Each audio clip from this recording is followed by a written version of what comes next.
के खोल खोल अरे खोल।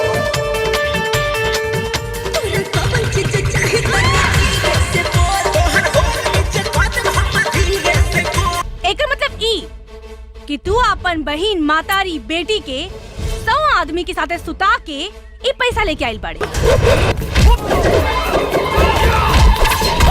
ई भड़वागिरी के पैसा से तू हमनी के इज्जत और ईमान नहीं के खरीद सकत।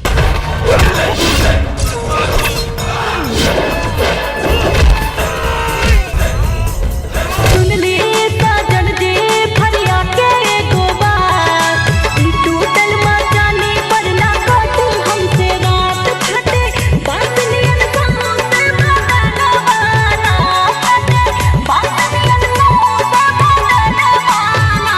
ऐसैया लाचर लाचर, ऐसैया लाचर लाचर तारे ना मचना वाना।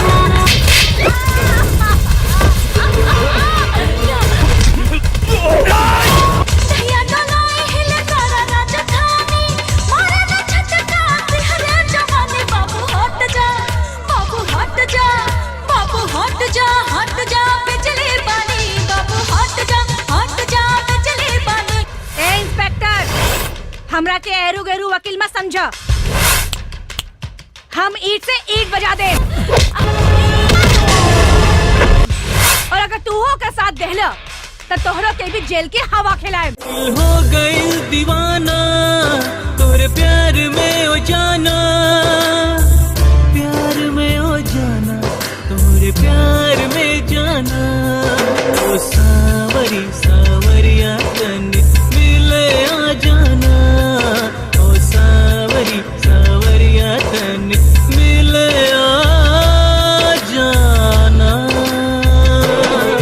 हम पूछे तानी तू तीनों से, तू और तोहरा जैसन लोग जब अपन औलाद के सही संस्कार नहीं खे दे सकत तो 2 मिनट के मजा लेवे खातिर आपन औरत के ऊपर चढ़ के वैसन कचरा पैदा करे के तोहनों के अधिकार भी नहीं खे।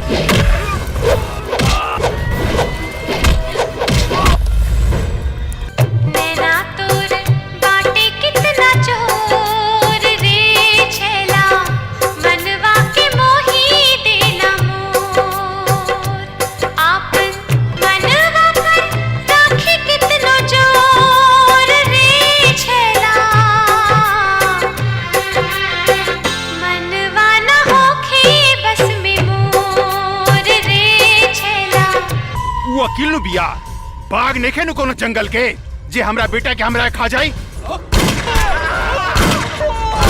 करके न जब तोहर चुनर राहे जाला सब पवन करे सोर के चले झकझोर, छुएला तोहर बदन हो कैसे दिल संभारे लागेलू अतना प्यारी।